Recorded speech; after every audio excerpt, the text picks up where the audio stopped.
Right, so we got an order from Leshoto for 23 violins and 30 ocarinas. So here you'll see me taking out some violins, and then we actually put them all back together again from the factory, because factory just stick it all together with no bridge, nothing. So we assemble them, and then also just make sure we've got fine tuners on the tail pieces so that it's easier for them to tune. So yeah, this is the process we follow in every single instrument in the shop. We personally believe that if you're buying an instrument, it has to be playable and also easy to be played.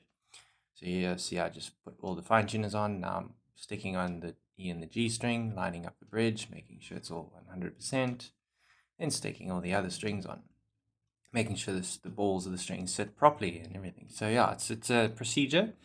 Obviously, it doesn't look as long in this video as it's a time lapse.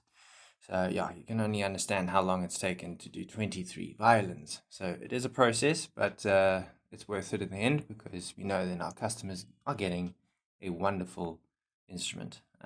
What we also do is we check the bows, make sure everything's 100%.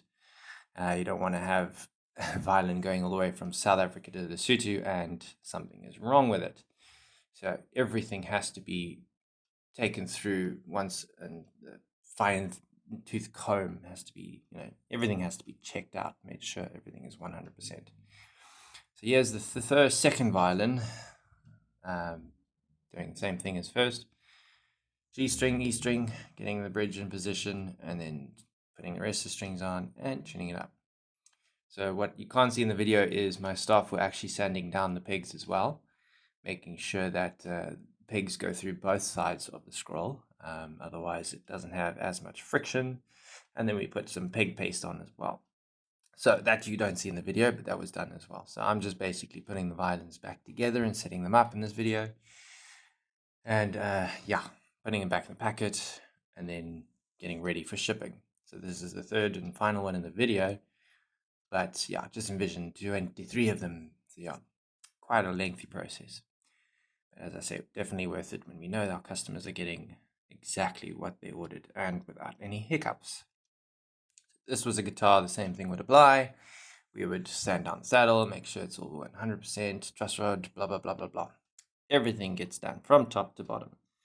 It's not every shop that does this, I believe. So yeah, we just do what we can to give our customers exactly what they want. So these are just entry-level violins and nothing super fantastic, but we still want them to be playable.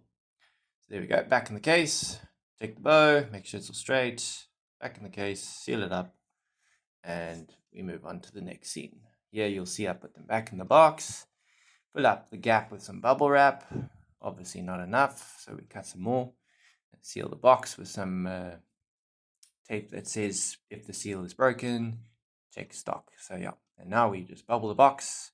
We generally do about 4 wrappings, just in case. You never know, but our couriers are pretty good. Here it's like bubbling a present. Yeah, I'm not very good at wrapping gift wraps, but yeah, this is the closest we get to a present. Yeah, now what we do is we take fragile tape all around so that people can see it's fragile. And that's it.